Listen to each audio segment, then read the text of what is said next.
الحمد لله وحده والصلاة والسلام على من لا نبي بعده أما الرجيم بسم الله الرحمن الرحيم وإنه لتنزيل رب العالمين نزل به الروح الأمين على قلبك لتكون من المنذرين بلسان عربي مبين إلى آخر الآية. صدق الله العلي العظيم وصدق رسوله النبي الكريم ونحن على ذلك من الشاهدين والشاكرين. اللهم ألهمنا رشدنا وأعذنا من شرور أنفسنا. اللهم وفقنا لما تحب وترضى من القول والفعل والنية. رب اشرح لي صدري ويسر لي أمري واحلل عقدة من لساني يفقهوا قولي. آمين يا رب العالمين. محترم حضرات، معزز سامعین، محترم خواتین، میری ماں اور بہنوں، ملی بھائیوں، پیارے بچوں، آج کی گفتگو کا عنوان ہے سورہ شعراء 19واں پارہ آیت نمبر 192 سے لے کر 227 تک، یعنی مکمل آخری رکوع سورہ شعراء کا. رکوع نمبر 11 ہے یہ سورت کا اور پارے کا 15واں رکوع ہے. اس سے پہلے انبیاء کرام کا تذکرہ آیا اور ان کا پیغام اور قوم کا جواب. اب آخر میں کفار قریش کو نتیجے کے طور پر یہ پیغام دینا ہے کہ یہ قرآن اللہ کا کلام ہے. اگر تم نے اس کا انکار کیا تو اب تک جو انجام تم نے سنا ہے دوسرے انبیاء کی اقوام کا انکار کی پاداش میں وہ تمہارا بھی انجام ہوگا. اس لیے یہاں سے سب سے پہلے یہ پیغام دینا ہے کہ یہ قرآن اللہ کا فرمان ہے. وَإِنَّهُ لَتَنزِيلُ رَبِّ الْعَالَمِينَ سے گفتگو شروع ہو رہی ہے. وَإِنَّهُ میں جو واو ہے اور بے شک وہ یعنی قرآن جو نبی آپ پر پیش کر رہے ہیں. لَتَنزِيل البتہ اتارا ہوا. تنزیل کے معنی اتارا ہوا اور اس میں جو لام زبر لا ہے یہ تاکید کے لیے ہے. البتہ ضرور اتارا ہوا ہے. کس کا؟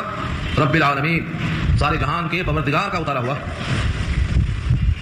قرآن کریم کے اندر جب آپ غور و فکر کریں گے یہاں یہ بھی کہا جا سکتا تھا بظاہر کہ اللہ کا کلام ہے، رحمان کا کلام ہے، اللہ کے صفاتی ناموں میں سے کوئی بھی نام آ سکتا، لیکن ایک خاص مقصد کے لیے رب العالمین کا لفظ لایا گیا. یہ نازل کیا ہوا ہے رب العالمین کا. کیا مقصد ہے؟ ربوبیت کی بحث سورہ فاتحہ میں آ چکی ہے. رب کہتے ہیں عدم سے وجود میں لا کر آہستہ آہستہ پال کر درجے کمال تک پہنچانا، جس میں کوئی اس کی اپنی حاجت نہیں.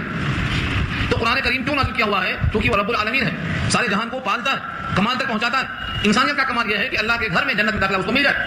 جس طرح ربوبیت جسمانی رب العالمین کی ربوبیت کا ایک خاص مظہر ہے، ایسے یہ روحانی پروان چڑھانا بھی ربوبیت کا ایک حصہ ہے. اور انسان کے لیے رب العالمین ہونا جس طرح جسمانی لحاظ سے ضروری ہے، روحانی لحاظ سے بھی لازم ہے تاکہ جنت تک پہنچ سکے. یہ پیغام دینا مقصد ہے. وَإِنَّهُ لَتَنزِيلُ رَبِّ الْعَالَمِينَ، اور بے شک یہ قرآن ہے اتارا ہوا رب العالمین کا. بھیجا کس کے ذریعے سے؟ فرمایا نزل بہ، اس کو لے کر اترے، اس کو لے کر آئے. بہی کی ضمیر لوٹتی ہے اسی ہو کی طرف، یعنی قرآن کی طرف. اس کو لے کر آئے. روح، روح سے مراد جبریل امین. روح کی صفت ہے الامین، امانت دار، معتبر. اصل نام ہے جبریل. قرآن کریم میں جبریل استعمال ہوا، لیکن ایک نام قرآن کریم کا روح بھی ہے. اس قرآن کو لانے کی مناسبت سے جبریل کا نام روح الامین رکھا گیا، جیسے یہاں کہا گیا ہے روح الامین. قرآن کریم کے بہت سے نام ہیں، ان میں سے ایک نام روح بھی ہے. 25واں پارہ سورہ شورى میں یہ بحث آ چکی ہے. وَكَذَلِكَ أَوْحَيْنَا إِلَيْكَ رُوحًا مِّنْ أَمْرِنَا. یہ روح ہم من امرنا کیا ہے؟ ہماری طرف سے قرآن ہم نے بھیجا. تو روح قرآن ہے اور لانے والا روح الامین. اشارہ یہ ہے کہ بھیجنے والا رب العالمین اور لانے والا روح الامین. اب نازل کہاں کیا جائے؟ ساری کائنات میں کوئی مقام نہیں تھا جو اس بارے گراں کو برداشت کر سکے. اللہ نے اس امانت کو پیش کیا. سورہ احزاب میں بحث آ چکی ہے. انا عرضنا الامانۃ علی السماوات والارض والجبال فابین ان یحملنها واشفقن منها وحملها الانسان. ہم نے اس امانت کو پیش کیا آسمانوں پر، زمین پر، پہاڑ پر. سب نے انکار کیا، یعنی معذرت کیا کہ ہم اس بوجھ کو برداشت نہیں کر سکتے. ڈر گئے اس بوجھ کو اٹھانے سے. یہاں یہی امانت مراد ہے. تو کائنات میں کوئی مقام نہیں جو اس بارے گراں کو برداشت کر سکے. سورہ حشر میں یہ بات آ چکی ہے کہ اگر بفرض محال پہاڑ کا انکار، اس کی معذرت کو قبول نہ کرتے رب کریم اور نازل کر دیتے، زمین کا ذکر نہیں، آسمان کا نہیں، مضبوط شے ٹھوس پہاڑ کا ذکر کیا، اگر ہم اس پر نازل کر دیتے، لو انزلنا هذا القرآن على جبل لرأيته خاشعا متصدعا، اگر ہم اس قرآن کو پہاڑ پر اتار دیتے تو تم دیکھتے کہ خداوند قدوس کے خوف سے وہ، خشیت الہی سے وہ ہٹ جاتا، ٹکڑے ٹکڑے ہو جاتا. اللہ نے خود گواہی دی. تو نازل کرنے کے لیے کوئی اور مقام نہیں طے کیا. رب کریم نے فرمایا علی قلبک، آپ کے دل پر. علی قلبک، ہم نے یہ قرآن نازل کیا ہے روح الامین کے ذریعے سے آپ کے دل پر. گویا محبت وہی قلب مصطفیٰ کو بنایا اللہ رب العزت صلی اللہ علیہ وسلم الف الف مرۃ بعدد کل ذرۃ. آپ کے قلب اطہر کو اللہ نے اتنا مضبوط بنایا کہ قرآن کریم کا وزن اور اس کا بوجھ اور اس کا ثقل برداشت کر سکے. اللہ نے کہا ہے سورہ مزمل میں انا سنلقی علیک قولا ثقیلا، ہمیں بھاری بھرکم کلام آپ نازل کرنے والے ہیں. اس کلام کا ثقل اللہ خود بیان کر دیتے. وہ بھاری بھرکم بوجھ وہ بھی آہستہ آہستہ 23 سال میں نازل فرمایا. کفار قریش کے اعتراض کے باوجود کہ اخبار کی نازل کیوں نہیں کیا گیا؟ اللہ فرماتے ہیں مثبتا، تاکہ آپ کا دل مضبوط ہو جائے، تاکہ آپ اس کے عادی ہو جائیں. تو قرآن کریم کو اللہ نے آپ کے دل پر نازل فرمایا. تو مقام محبت وہی کیا ہے؟ قلب مصطفیٰ. اور نازل ہونے دے کر آنے والے روح الامین اور بھیجنے والے رب العالمین. یہ حیثیتیں کیوں بتائی جا رہی ہیں؟ تاکہ تم اس کلام اللہ سے آنکھیں بند کر کے کامیابی کا تصور مت کرو. یہ بتانا مقصد ہے. اللہ کے نبی پر یہ قرآن نازل ہوا دل پر، مقصد کیا تھا نزول کا؟ لتکون من المنذرین، لتکون میں جو لام زر لی ہے یہ لام طے کہلاتا ہے، علت کو بیان کرتا ہے، تاکہ ہم آپ کے دل پر نازل کیے اس قرآن کریم کو تاکہ آپ ہو جائیں، لتکون تاکہ آپ ہو جائیں من المنذرین، من جملہ ڈرانے والوں میں سے۔ اب تک دنیا میں جتنے نذیر آئے، منذر آئے، اللہ سے ڈر سنانے والے آئے، ساری قوموں کو ان کی غلطیوں پر تنبیہ کرنے والے آئے، آپ ان میں سے ایک نذیر ہو جائیں۔ لتکون من المنذرین، منذرین جمع ہے منذر کی، اور منذر کہتے ہیں نذیر سے ڈرانے والا۔ قرآن کریم کے نزول کا مقصد معلوم ہوا تاکہ آپ لوگوں کو ڈرائیں، مکے والوں کو ڈرائیں۔ سورہ یاسین میں پڑھا ہم نے لتنذر قوما ما انذر آباؤہم فہم غافلون، یہ وہی مقصد ہے، آپ ڈرائیں ایسی قوم کو جن کے آبا باجداد کو ڈرائے نہیں گیا اور وہ غافل رہ گئے، ان کی غفلت کو دور کرنے کے لیے آپ کے دل پر نازل کیا گیا۔ تو نزول قرآن کا مقصد کیا ہے؟ لوگوں کو ڈرانا۔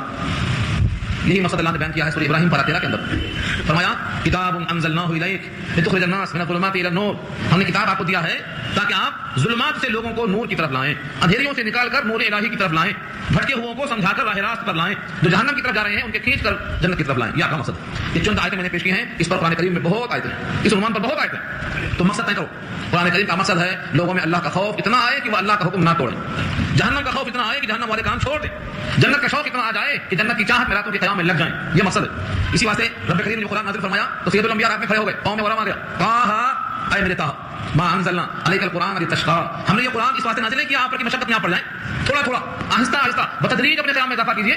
طٰہٰ یہ حضور پاک کا نام یا اللہ نے صفاتی نام، نبی صلی اللہ علیہ وسلم کے ایسے بہت سے نام بتائے اللہ نے، یاسین وطٰہٰ ومزمل وضحیٰ میں ہم اس میں محمد کی ثنا دیکھ رہے ہیں، تو طٰہٰ کا مخاطب کیا ما انزلنا علیک القرآن لتشقیٰ، اس قرآن کو نازل کرنے کا مقصد مشقت میں ڈالنا نہیں، ہاں پھر بھی شغف رکھنا، آہستہ آہستہ، جسم کا حق، آنکھ کا حق، بیوی کا حق، بچوں کا حق، ہر ایک حق ادا کرتے ہوئے مشقت میں لگنا ہے، لیکن اتنی مشقت نہیں کہ لوگوں کو ترس نہ ہو جائے۔ بی بی عائشہ فرماتی آپ اللہ کے معصوم ہیں، مغفور ہیں، مشکور ہیں، آپ کو اللہ نے ہر طرح سے معاف کر رکھا ہے، اگلے پچھلے سارے گناہ معاف کر دیا ہے، اتنی مشقت کرنے کی ضرورت کیا ہے؟ فرمایا بی بی عائشہ سے کیا فرمایا؟ جس اللہ نے مجھے معصوم بنایا، میرے تمام اگلے پچھلے تمام لغزشوں کو معاف کر دیا، کیا میں اس کا شاکر بندہ نہ بنوں؟ افلا اکون عبدا شکورا؟ تو یہ قرآن کریم کے نزول کا مقصد ہے، اور بھی تلاش کریں گے آپ تو قرآن پاک میں بہت ملیں گے۔ تو دو باتیں یاد رکھ لو، ثواب اور ہدایت، دو چیزیں الگ الگ۔ قرآن کریم سے ثواب ملے گا، اس میں کوئی شک نہیں ہے، لیکن مقصد نزول ثواب کا حصول نہیں ہے، مقصد نزول قرآن کریم سے ہدایت کا حصول ہے، جنت کا راستہ ہمیں حاصل کرنا ہے، یہ مقصد ہے۔ ثواب کا ملنا ضمنی فائدہ، اصلی فائدہ ہے کہ بندہ جنت میں جائے، جہنم سے بچ جائے، راستہ طے ہو جائے، کیا حلال ہے اور کیا حرام ہے، اللہ کس سے خوش ہوتا کس سے ناراض ہوتا، یہ مقصد طے کرنا مراد۔ اللہ فرماتے ہیں بلسان عربی، بلسان میں جو با ہے یہ فی کے معنی میں ہے، لسان کے معنی زبان، اور عربی زبان کا نام ہے، عربی زبان میں، اور صفت کیا اس کی؟ مبین، کھلی واضح زبان، جس میں کسی قسم سے کوئی خفا نہیں ہے، کوئی پوشیدگی نہیں ہے، واضح عربی زبان میں ہم نے اس کتاب کو نازل فرمایا ہے۔ عربی زبان میں نازل کرنے کی وجوہات بہت ہیں، قرآن کریم کے لیے اللہ نے عربی زبان کا انتخاب کیا ہے۔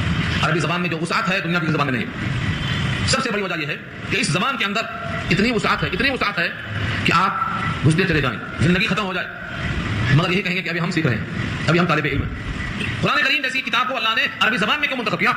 تورات عبرانی میں آئی، انجیل عبرانی میں آئی، ساری کتابیں غیر عربی میں آئی، یہ قرآن کریم کو اللہ نے عربی کا انتخاب کیا، اور آقا نے فرمایا کہ عربی سیکھو، اس لیے کہ قرآن عربی میں ہے اور رسول اللہ کی زبان عربی ہے، لأنی عربی، اور فرمایا وَلِسَانُ أَهْلِ الْجَنَّةِ عَرَبِيٌّ، جنت والوں کی بول چال عربی ہوگی۔ جہاں ہمیشہ رہنا ہے، یہاں جانا ہے 6 مہینے کے لیے تو وہ زبان سیکھ کے جاتے ہیں، 10 سال 20 سال میں زبان سیکھ کے جاتے ہیں، جنت میں جانے کے بعد تو موت ہی نہیں آئے گی، بڑھاپا ہی نہیں آئے گا، بیماری ہی نہیں آئے گی، بیزاری نہیں آئے گی، کوئی نکلے گا نہیں، کوئی نکالا جائے گا نہیں، وہاں کی جو بول چال ہوگی وہ عربی ہوگی، کیوں محروم رہیں گے؟ کوشش کرنا، محنت کرنا، یہ معلوم ہوتا ہے۔ تو اللہ نے قرآن کریم کو عربی زبان میں نازل کیا ہے، کیونکہ پہلے مخاطب عرب تھے، اور جب عرب مخاطب ہیں تو ان کو عربی میں پیش کرنے سے بات سمجھ میں آتی ہے۔ وَإِنَّهُ لَفِي زُبُرِ الْأَوَّلِينَ، اور بے شک البتہ وہ قرآن کا تذکرہ اگلی تمام کتابوں میں ہے، تورات میں، زبور میں، انجیل میں، صحف موسیٰ میں، صحف ادریس میں، صحف شیش میں، ہر ایک کتاب۔ وَإِنَّهُ میں ہو کی ضمیر لوٹتی ہے قرآن کی طرف، اور بے شک وہ قرآن لفی البتہ ہے، زبر کتاب سے، کتابوں کو کہا جاتا ہے، اولین جمع ہے اول کی، پہلے تمام کتابوں میں، تمام صحیفوں میں یہ قرآن کا مضمون ہے، قرآن کا لفظ نہیں ہے، قرآن تو عربی میں ہے، قرآن کریم کا مضمون ہے۔ یہاں ایک بات اور چھڑا ہے مفسرین نے، قرآن نام ہے لفظ اور معنی دونوں کے مجموعے کا، اور وہ تمام کتابیں عربی نہیں تھی، اور یہاں کہا گیا ہے کہ یہ قرآن ان تمام پہلی کتابوں میں ہے، تو یہ تو عربی میں ہے اور وہ غیر عربی میں ہے، تو قرآن ان میں کیسے؟ اور نام قرآن کا ہے لفظ اور معنی دونوں کے مجموعے کا۔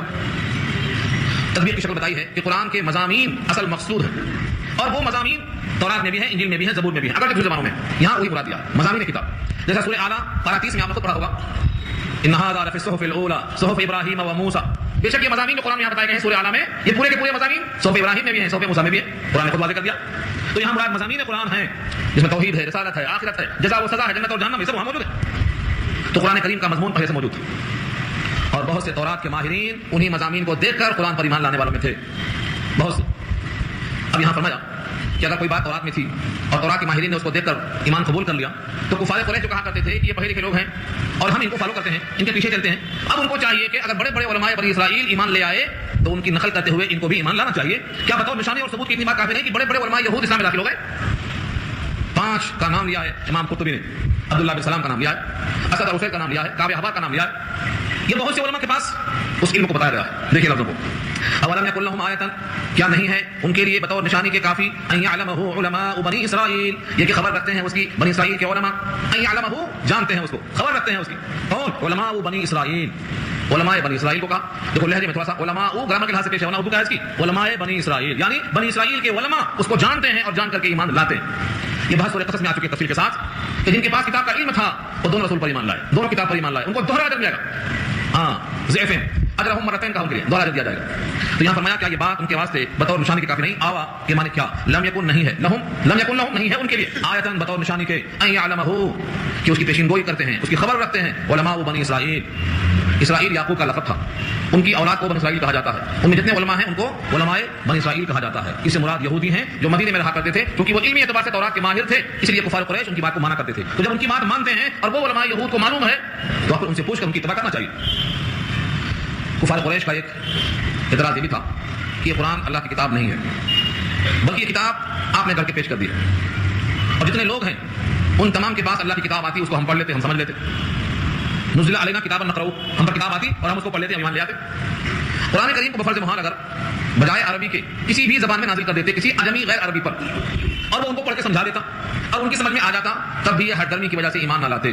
یہ خبر دیا اللہ نے، وَلَوْ نَزَّلْنَاهُ عَلَى بَعْضِ الْأَعْجَمِينَ، اور اگر بفرض محال ہم اس قرآن کو کسی عجمی پر نازل کر دیتے، غیر عربی پر نازل کر دیتے، اور وہ ان کو پڑھ کے سناتا، فَقَرَأَهُ عَلَيْهِمْ، بس وہ پڑھتا ان کے اوپر، مَا كَانُوا بِهِ مُؤْمِنِينَ، تو وہ نہیں تھے اس پر یقین کرنے والے، کیونکہ ان کے اندر عناد ہے، ضد ہے، ہر درمی ہے، ان کے دل میں ایک قسم سے بغاوت اور ضد آ گئی ہے، اسی واسطے یہ ایمان قبول نہیں کرتے اور یہ صرف ہر درمی کر رہے ہیں۔ كَذَلِكَ سَلَكْنَاهُ فِي قُلُوبِ الْمُجْرِمِينَ، اسی طرح سے ہم نے داخل کر دیا ہے مجرمین کے دلوں میں، سلکنا، پرونا بولتے ہیں اس کو، پرونا، تسبیح کے دانے جب دھاگے میں پروئے جاتے ہیں تو اس کو ہم کہتے ہیں سلکنا، پرویا ہم نے، یہاں مراد ہے اس عناد کو ہم نے ان کے دل میں ایسا ڈال دیا ہے کہ مجرمین کے دلوں میں عناد بھرا ہوا ہے، یا کسی طرح اسلام قبول نہیں کریں گے۔ كذلك سلکنا، اسی طرح سے جس طرح پہلی بار انکار کر دیا ہے نبی کی زبان سے، ایسا ہی نفرت اور ان کے اندر شدت ہم نے ڈال دیا ہے فی قلوب المجرمین، مجرمین کے دلوں میں، لا یؤمنون به، اس پر ایمان نہیں لائیں گے، حتی یہاں تک کہ یروا العذاب العلیم، المناک عذاب دیکھ نہ لیں تب تک مانیں گے نہیں۔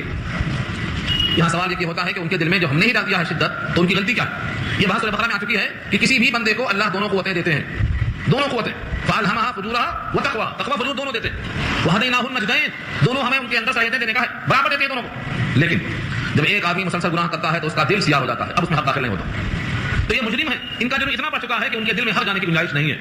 یہ ہے اشارہ کلا بل ران علی قلوبہم ما کانوا یکسبون، ان کے دلوں پر زنگ لگتے لگتے اتنا دل خراب ہو گیا ہے کہ گویا ان کے دل میں نفرت پیدا ہو گئی، اب ایمان نہیں لائیں گے۔ ہاں کب لائیں گے ایمان؟ جب آنکھوں سے عذاب دیکھ لیں گے، فرشتے کو موت کے وقت دیکھیں گے، یا قبر میں حساب کے وقت دیکھیں گے، یا محشر میں لائے جانے کے موقع پر دیکھیں گے۔ جب تک المناک عذاب نہ دیکھ لیں تب تک اسے ماننے کی امید نہ رکھنا۔ فیاتیہم بغتۃ وہم لا یشعرون، بس اچانک آئے گی ان پر آفت، سخت عذاب، چاہے مرنے کے وقت آئے یا برزخ میں آئے یا آخرت میں آئے، اچانک، فیاتیہم بغتۃ، بغتۃ کے معنی اچانک، بے خبر تھے، وہم لا یشعرون، اور ان کو شعور نہیں تھا کہ آ گئی آفت، آ گئی سر پہ، اچانک چاہ جاتا ہے آدمی، اس کو خبر نہیں ہوتی کہ میں آج مروں گا، مر جاتا۔ یہ کیا اس کے لیے آفت ہے؟ اگر وہ مومن نہیں ہے تو اس کے حق میں یہ آفت ہے، اور مومن ہے تو اس کا ذکر آگے آئے گا۔ اب جب آفت سر پہ آ گئی، اب کہتا ہے فیقولوا هل نحن منظرون، کہتے ہیں کیا ہمیں کچھ مہلت ملے گی؟ گھنٹہ، 2 گھنٹہ، 4 دن، 10 دن چھٹی ملے گی؟ کچھ مہلت ملے گی تیاری کرنے کی؟ حل کیا نحن، ہم منظرون، مہلت دیے جائیں گے؟ سوال کرتے ہیں۔ رب کریم فرماتے ہیں کہ آج سے پہلے تو عذاب میں جلدی کرتے تھے کہ عذاب کہاں ہے، نبیوں سے کہتے تھے فاتنا، ہاں ہم نبیوں سے کہتے تھے مخاطب ہو کر کے اگر تم سچے ہو تو عذاب لے آؤ، کہاں ہے، کدھر ہے تمہارا عذاب؟ جب نبیوں سے عذاب میں جلدی کیا کرتے تھے، اور اس موقع کی کلام پاک میں بہت آیتیں ہیں۔ ایک کافر کا قول قرآن نقل کرتا ہے، سید الانبیاء سے مخاطب ہو کر اور خانہ کعبہ کا گرہ پکڑ کر وہ کافر کہتا ہے اللہ سے، اے اللہ اگر یہ نبی حق ہے تو مجھ پر پتھروں کی بارش کر دے۔ یہ طرز تھا کہ میں خانہ کعبہ کا گرہ پکڑ کے کہہ رہا ہوں اگر تم حق ہوتے تو عذاب آتا، اب آتا نہیں آیا۔ قرآن کریم اس جملے کو نقل کرتا ہے، اللہم ان کان ھذا هو الحق من عندک فامطر علینا حجارۃ من السماء او ائتنا بعذاب علیم، یا ہم پر اللہ کا عذاب بھیج دے۔ تو نبیوں سے عذاب میں جلدی مانگتے تھے، عذاب کب آئے گا؟ حضرت صالح سے کہا، حضرت نوح سے کہا عذاب لے آؤ، بہت بات کر لیے، جا جلدنا فاکثر جدالنا فاکثر ما تعدنا، جتنا وعدہ کیے تھے لے آؤ۔ تو قرآن نے کہا ہے کہ اب تک تو عذاب میں جلدی کرتے تھے، اور جب عذاب اچانک آ گیا تو آپ پوچھتے ہیں ہل نحن منظرون، کیا ہم مہلت دیے جائیں گے، موقع دیا جائے گا؟ اتنی عمر کیا نہیں دی گئی جس میں سوچنے والا سوچ سکتا تھا؟ اولم نعمرکم ما یتذکر فیہ من تذکر وجاءکم النذیر،